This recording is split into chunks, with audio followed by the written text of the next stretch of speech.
Hi everyone, this is Nick Pollock here from Roar Lions Roar. While you're here, be sure to like this video, subscribe to the channel, and hit that alert bell so you never miss any of our new content. And if you prefer to listen instead of watch, make sure you check us out on your podcast platform of choice where you can subscribe and download each new episode. Thanks for watching and thanks for listening. Go State! Hello everybody and welcome back to Roar Lions Roar. I'm your host tonight, Nick Pollock. I am joined by Mr. Matt DeBear. Matt, how we doing? I am wonderful, Nick. It is slowly creeping towards the weekend, which means we are almost one Saturday closer to college football being back. You know what else is wonderful, Matt? The Penn State football defense. Oh my God, is this group going to be good? Before we start talking about that, real quick, if you're not subscribed to the podcast already, please make sure you do so on your podcast platform of choice. Or if you're watching us on YouTube, make sure you hit that subscribe and then hit the alert bell so you can get notified when we post our latest videos. We are here today to talk about the Penn State 2023 defensive line. If you have missed any of our preview podcast to this point, you've missed some stuff about the offense. So make sure you go back and check out our previews for the quarterback, running back, wide receiver, tight end, and offensive line position groups. Maybe not quite as, dominant. Maybe that group won't be as dominant as the defense we expect to be, but the offense obviously still has a lot of things to be excited about. So be sure to go back and listen to those. We'll even give you a second to pause here. Hit pause now. Okay, and we're back. Let's talk about the Penn State defensive line because this is a group of freaks, Matt. An absolute group of freaks. Real quick, let's look back at last year, see what this group did.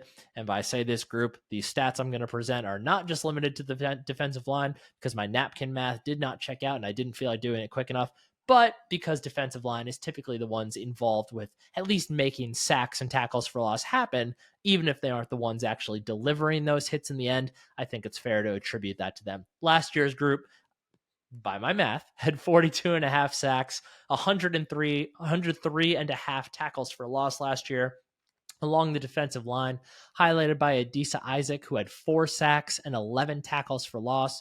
Chop Robinson, don't look up his stats on ESPN because they have Demian Robinson and Chop Robinson listed as different people. Chop Robinson had 5.5 sacks and 10 tackles for loss, and then denied Dennis Sutton last year as a true freshman, had 3 sacks. I believe he also had 3.5 tackles for loss. DDS, yes, 3.5 tackles for loss as well. Those 3 are the big names among this group, but there are a couple big names that Penn State will not have back in 2023, and those are PJ Mustipher and Nick Tarburton. Maybe not the 2 flashiest guys on the defense, but, PJ Mustipher has been an institution at Penn State for several years now, one of the leaders on the team for basically his entire time on campus. Was a phenomenal defensive tackle. Maybe didn't quite get to the level last year that he was at pre-injury in 2021, but still an incredible football player, off to the NFL now. And Nick Tarburton, very much not the flashy guy, but was somebody who just consistently got the job done. Last year in his final season on campus, he ended up accounting for Tarburton, two sacks, 5.5 tackles for loss. But most importantly, was a really, really good edge defender in the run game. And that's something I think Penn State is going to miss between both of those guys as we head into 2023. Yes. I wasn't ready for the segue. No, I think, it's, as you alluded to, especially at defensive end where you listed off you kind of three starters for 2 spots with the big 3 names. Tarburton, like you said, not the flashiest guy, wasn't, putting up big numbers by any means, but he was so critical in defending the run from that defensive end position. Not something that those 3 guys ahead of him were necessarily set up to do last year. I guess is a good way to put it. Obviously, I think were they really asked to be fair. No, I don't think so. But I think, and we'll talk about the Michigan game is kind of the bugaboo for the defensive line as a whole, and we'll talk a little bit about that as we go through. But I think you saw that's the most obvious example of the limitations that those big three names had defending the run last year was in that game. And obviously Tarburton played a lot in that game too. So it wasn't like he, you take him out of the equation and, oh my God, we don't know what we're doing.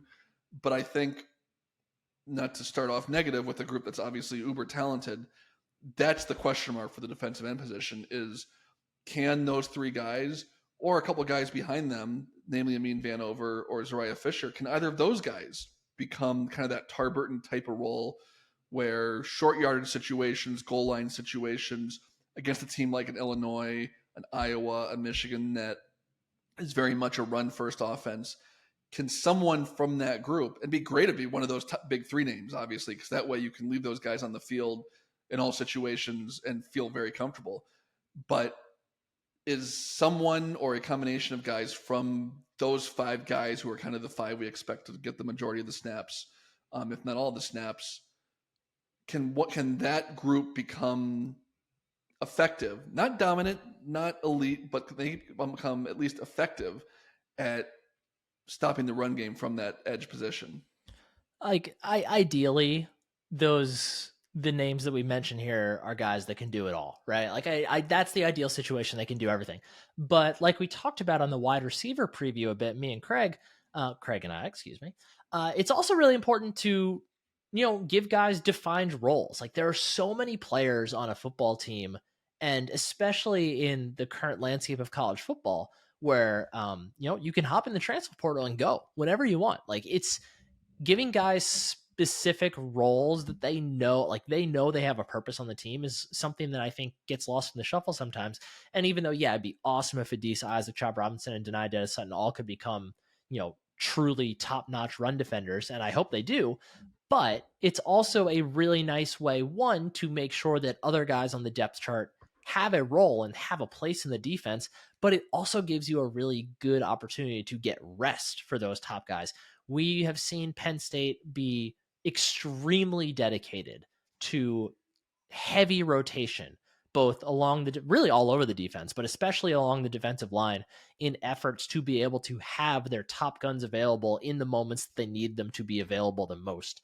So it's, obviously we want everyone on the Penn State defense to be able to defend the run and the pass adeptly. But when you have certain guys that are better at certain things, it's not necessarily a bad way to go about juggling your roster and juggling playing time.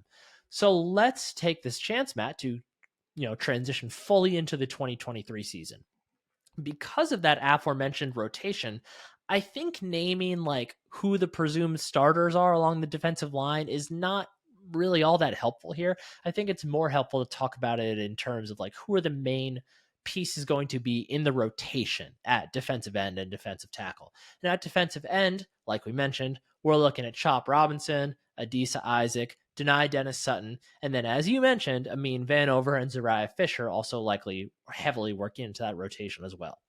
At defensive tackle, things are a bit murkier in terms of like, where guys sit on the totem pole per se, but we have Hakeem Beeman, we have Zane Durant, we have Devon Ellis, Keziah Izzard, Jordan Vandenberg, and then we could probably see guys like Denai Dennis Sutton shift inside in pass rush packages, a la Yetur Gross-Matos or some of the other guys that we've seen over the years at Penn State. There is a ton of talent among those names. There is no denying that. I think the big question for the staff right now, Matt, is figuring out how those puzzle pieces best go together. Yeah, I think tackle especially, like you said, there's a lot of names and a lot of guys who have played a good chunk of football for Penn State. And they all, I think what's unique about it is you've got a bunch of guys who do different things. I don't know if they necessarily have a true, one tech, three tech, delineation this year. I think they have some guys that probably there's going to be more crossover or less definition as far as who's what type of defensive tackle. But I think one thing you'll see a lot this year, unless you have a guy or two, which would be fantastic, ideally separate themselves and show that they can kind of be that all situations type of guy. But I think especially early on, again, you're going to see a lot of situational type of personnel. In the Illinois game, you're going to see guys who they feel more comfortable can hold up against that power rush game against the team that's going to throw the ball around more. You're going to see a different type of setup.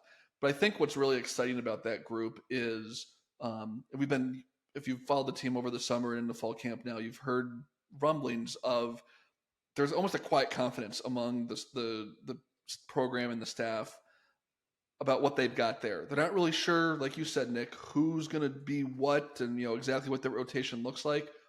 But a guy like Devon Ellies, who's played a lot of football, he's in his 5th year at Penn State now, believe it or not, which is just shocking to think about it like that. He's a guy that, by all accounts, has really taken it upon himself. And I used this term when we did the offensive line podcast last week. Like a Caden Wallace, it's a contract year. This is it for him in college football. He's used up his eligibility by the time this season ends. And if he's going to keep playing, he's got to make a statement this year. And by all accounts, he's done that. Hakeem Beamon, a guy we've read a lot about, talked a lot about. Flip has talked about him more than anyone, I think, on the beat, in the media, and among the fan base. As a guy who's got all the talent in the world, but never quite put it all together, became that situational pass rush defensive tackle. He's put on 25 or 30 pounds between last year and this year. Can he become that guy? Zan Durant's a guy we heard a lot about last year, kind of in that same mold as Beamon, where he's undersized, but really kind of freakishly athletic. Almost like a Kevin Givens mold, to use a recent Penn State example. Is he a guy in his 2nd year that can kind of find his niche? Keziah Izzard was really playing well last year, got banged up, missed spring practice, coming along slowly this fall. But if he can get healthy, he's another guy that really slots in. Jordan Vandenberg is a guy that is kind of the off-season champion. He's kind of the social media king of the weight room stuff for Penn State. Just a freak in the weight room as far as the kind of weight he can throw up. But can he start to combine that strength and athleticism with the technical side of the position? The way I just kind of rolled through that with 4 or 5 guys right like that. That's, I think, the reason for optimism is there's a lot of guys who it sounds like are starting to put it all together. And when you combine it with a group at defensive end that's going to command so much attention, regardless of who among those 3 big names is on the field, between Isaac, Robinson, and Dennis Sutton, all of a sudden you're going to see double teams outside that put those guys one-on-one on the inside. Where I'm not sure you necessarily saw that a whole lot last year. Penn State didn't necessarily have, Chop Robinson probably was the guy that drew the most attention, but that's not necessarily a luxury that anyone's going to have facing this defensive front this year, where they can game plan around one spot. They're going to have 2 defensive ends, regardless of what combinations on the field, that are dangerous. You can't double if you're going to try and double both of them. That's going to create a lot of advantageous matchups for the guys on the inside. And I think that, combined with the step that those guys inside have taken, is probably the reason for optimism among the fan base and the coaching staff about what that group as a whole can really do. Yeah, like anything, like anything in football, it is a team game after all. It's a symbiotic relationship, right? Like the better your defensive ends are, the less pressure there's going to be on your defensive tackles, the more they're going to be able to collapse the pocket, and vice versa. The better your defensive tackles are, the more space they're going to allow, the more they're going to push quarterbacks back and allow your defensive ends to really be able to tee off and get wide to get around those tackles to get into the backfield. When we're thinking about those guys off the edges, Matt, we talked about them a lot already, but we talk about Chop, Adiza, and DDS. Last year, that group combined for 12.5 sacks. Do you see that group going for 20 or more sacks this year?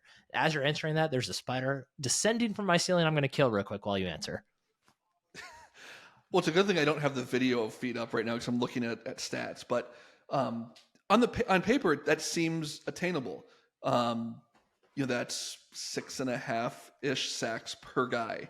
I think the big question is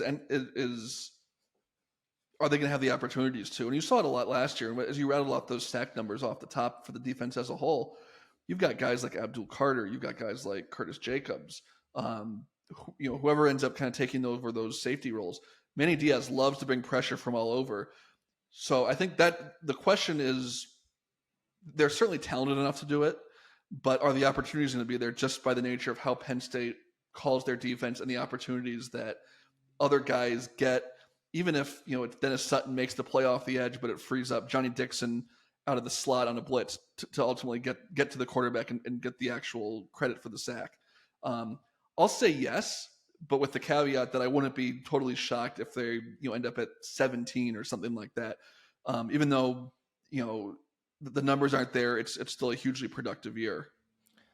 Real quick, because you mentioned him, Johnny Dixon sacks are some of the most aesthetically pleasing that the Penn State defense has. I don't know why, but they get that dude running free so often, and he hits hard. The other guy too, Daquan Hardy, when they bring him Yes. off the edge, his speed is so elite that one of my buddies and I running joke every game, because 25, I would wager at least 25 to 35% of the time, I think it's Jacobs getting the sack, just because at a quick glance. But that's how adept he's shown he can be at getting to the quarterback. That's just because you're not a Daquan Hardy truther like I have been to my core since the day he signed. The other question I want to ask you, Matt, before we move on, you and I were bouncing back and forth ideas about who like the last truly great Penn State defensive end duo was. And the one that came, like most recently too, the one that we thought of was Arnold Ebiketie and Odafe Owe. It's kind of a weird question to say, will this trio be better than them? Because, like, how do you define better in terms of this question? But do you think that this Chop Adisa and Denai Dennis Sutton group has a chance to be, let's say, more impactful than that duo of really, really good football players, a second round pick and a first round pick in between Ebiketie and Owe? And even though Owe wasn't very prolific in terms of sacks that season, I think he only had one, I think, his last season on campus, something like that. But obviously was a monster otherwise. I think as a group, they will be more productive. I think Chop certainly already being talked about as a first round pick.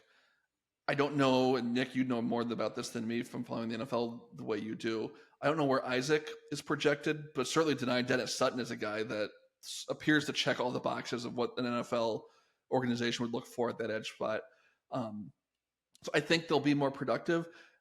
When we were talking about this before we started recording, it kind of got my mind running. So I've gone back to 2016, which is kind of 14 and 15 are just weird years, and I don't want to count them because I don't want to relive them. But Penn State's had some pretty good defensive ends. Garrett Sickles in 16, Evan Schwan in 16. They had Ryan Buchholz that year off the edge. Sharif Miller, Curtis Cothran, Shaka Toney.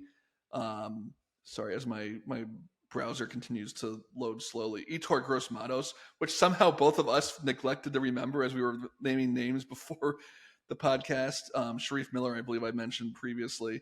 Obviously Micah Parsons, kind of that jack of all trades. Jason Owe, Ebiketie. They've had some pretty good defensive ends, even if it hasn't been. Some of those guys aren't necessarily the most memorable, but they've had some guys who've had really productive years. All those guys had 5-6 sacks at their height. And most of them went to the NFL. In the moment. Oh, absolutely. And a lot of them are still there. Yeah. As I'm up to 21 now, and that's when we get Ebiketie.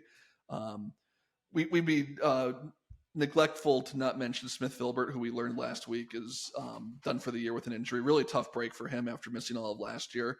But I think, not to be overly positive about it, to say it like that, the fact that it took us this long to mention an injury to a guy that has proven he can play at that really impressive, at least getting to the quarterback Outback Bowl a couple of years ago. The fact that losing a guy that has that amount of talent doesn't really dampen our outlook for the defensive end position as a whole, I think it's very telling of just how good and deep that room is. Yeah. Something, Matt, that I am really excited to be overly positive about, that's Home Field Apparel, the sponsor of today's podcast, sponsor of Roar Lions Roar for over a year now. Matt's rocking one of those shirts if you're watching on YouTube. They have been great friends to the podcast, and they can be a great friend to you as well. If you have not visited Home Field Apparel before, they are just loaded, loaded to the proverbial. I don't even know what idiom I'm trying to pull out right now. They have a lot of cool stuff. They have a lot of really great shirts, joggers, sweatshirts, really anything you could possibly want, not just Penn State related, but really basically any school in the country. Over 150 schools they have apparel for. You should definitely head over to homefieldapparel.com and check it out, because we can give you 15% off of your first order. If you use that code RLR23 at checkout, you can get 15% off of whatever is in your shopping cart at the time. It's an excellent deal. Get your Christmas shopping, your holiday shopping done early. Maybe someone's got a birthday coming up. Take advantage of this offer because there are not many other apparel companies out there, if any, that do what Home Field does. They will dig deep into your school's history to find designs that really resonate with you as an alum or just a longtime fan.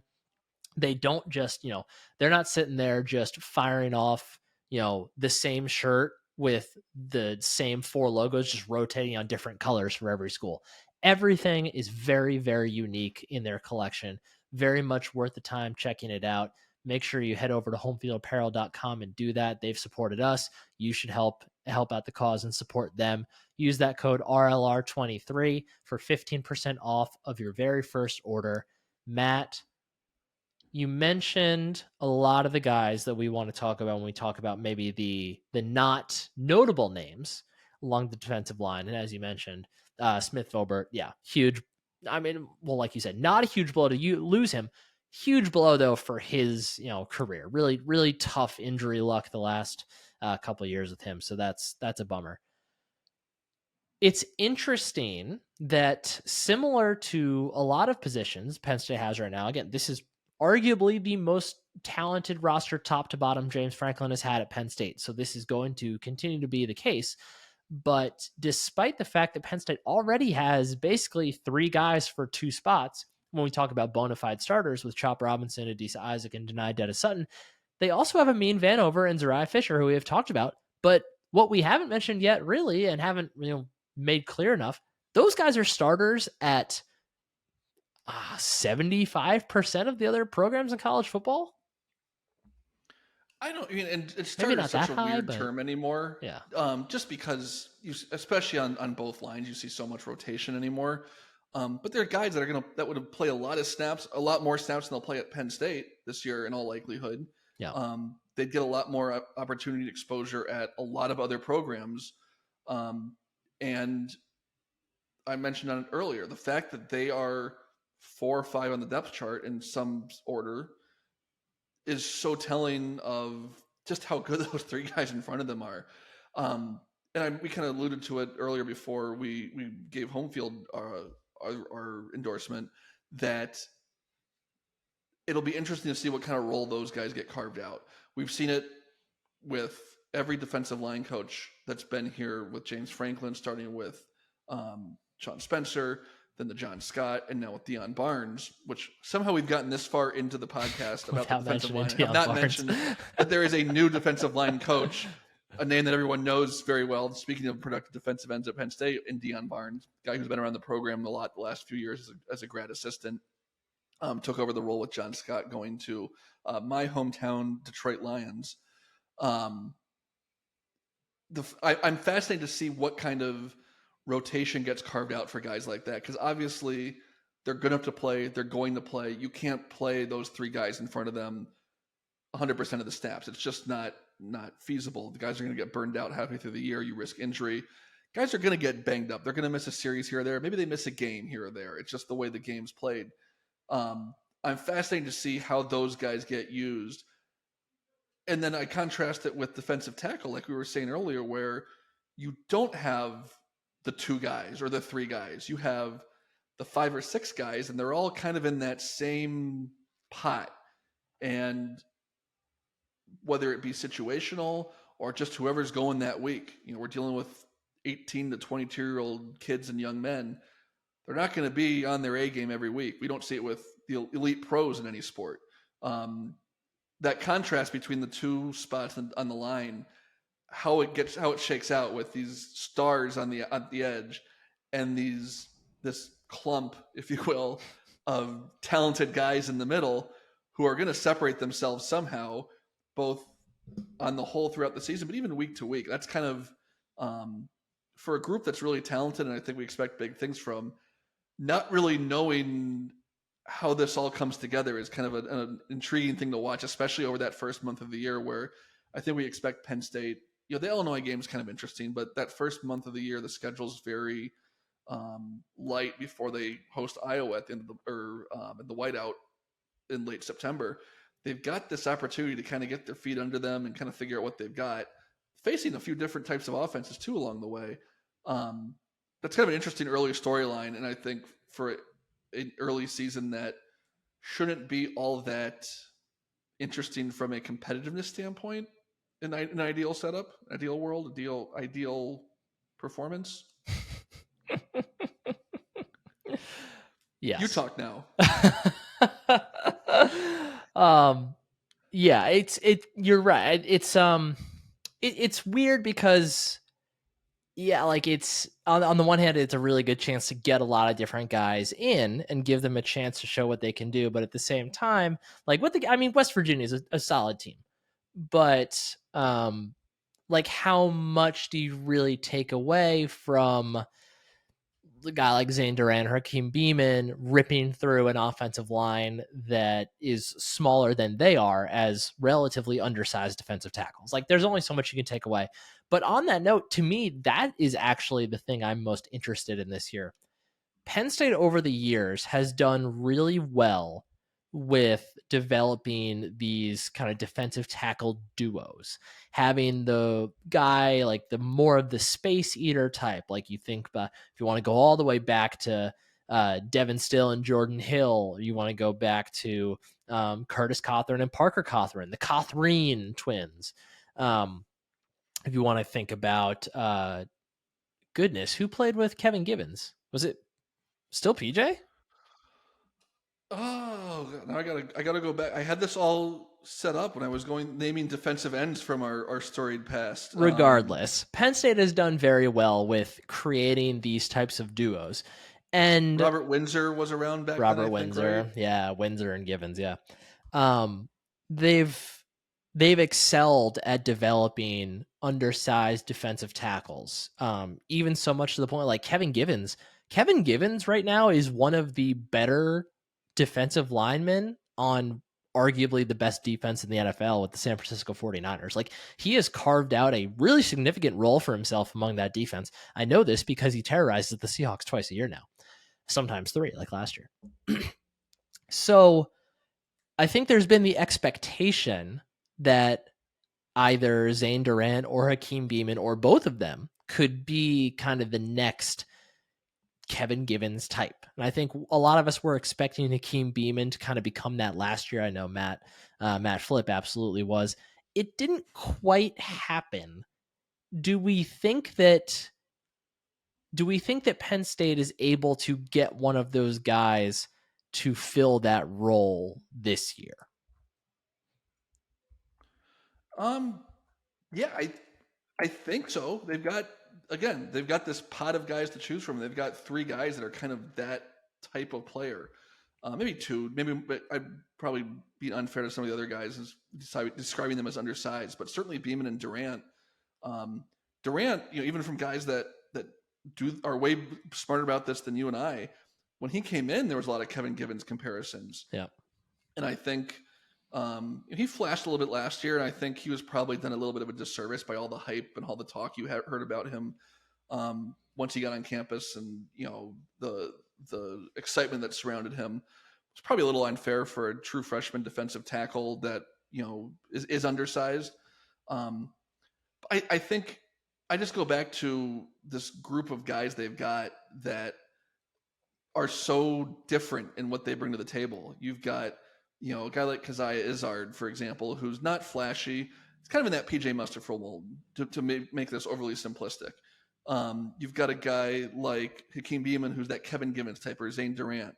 You've got Devon Ellies, who probably top to bottom might be their most complete guy as far as size and strength and athleticism. And we saw that flash last year. And like I said earlier, there's a lot of buzz that he can maybe be that guy this year. You've got a guy like Vandenberg who has so much of that raw potential and raw athleticism, trying to harness all of it. It's just a fascinating group that does so many things differently. But the $1 million question is, can they do it on the biggest stage against those teams that are going to run right at them? Like I said earlier, the Michigan game. That's kind of the game that everyone has circled to see what this group really is. Even though they're going to face a challenge like that against Illinois, not as gifted as Michigan is at that, but that they were going to line up and run right at you. They did it very effectively 2 years ago with 15 overtimes against Penn State. You know what they're going to do. They're going to run it right at you. Can Penn State hold up? Can that group hold up? I think, like I said, there's some optimism that they can, but we got to see it. And not to preview not to preview another preview, but if that group can hold its own, then that group of linebackers behind them that might be the best group in the country at that position, top to bottom, certainly with their top two guys at that spot, that frees up those guys to be bigger disruptors. It frees up the safeties, the way Manny Diaz likes to activate those guys in blitzes and in the run game and so forth. That group being effective, if not flashy, but effective, is going to be such a catalyst to this defense, taking what's already really, really good to that other level and competing with the Michigans and Ohio States, the two teams that everyone has circled, to see, okay, where does Penn State stand with the best of the best in the country at this time. And we will talk plenty more about the impact that the Penn State defensive line will have on the rest of this defense, because as Matt said, it is it cannot be overstated, cannot be quantified really. If this defensive line is able to take steps forward and become a truly, game-breaking unit, there is absolutely no cap on how good this defense as a unit can be with the talent that they have at the linebacker core, in the secondary, with the cornerbacks and the safeties. And we will talk about all of those position groups in the coming days. But Matt, do you have any final thoughts on the defensive line before we get out of here? No, I think I summed it up pretty well by whatever I said before I made you talk. No, it's a fascinating group with the stars on the edge and a talented kind of unknown group in the middle, and then the depth that it's a really unique combination. And at that end group is so good. And we rattled off some names from the recent past that I think in the moment were very good, and even looking back were very effective. This group has the potential to be, I think, a couple steps better than the best of those groups if they put it all together the way we think they can. Yeah, absolutely. Could be one of the more prolific defensive lines James Franklin has had at Penn State. That's saying a lot, but the talent is absolutely there to do it. Thank you all for joining us for our defensive line preview tonight. If you are not subscribed to the podcast already, please make sure you do so. Leave us a review, preferably 5 stars. If you are able on your platform of choice, check us out on YouTube as well. Subscribe, hit the alert bell, all that good stuff. Make sure you visit homefieldapparel.com. Use the code RLR23 at checkout for 15% off of your very first order. And make sure you come back and join us the rest of the week for all of the rest of our defensive previews. And then, it's going to be about time to start talking about the West Virginia game, which is crazy. But we do have a couple other preview stuff that will precede that as well. So be sure to be on the lookout. But that's going to do it for us tonight for talking about the defensive line. For myself, Nick Pollock, for my co-host, Matt DeBear, thanks for watching. Thanks for listening. Go State.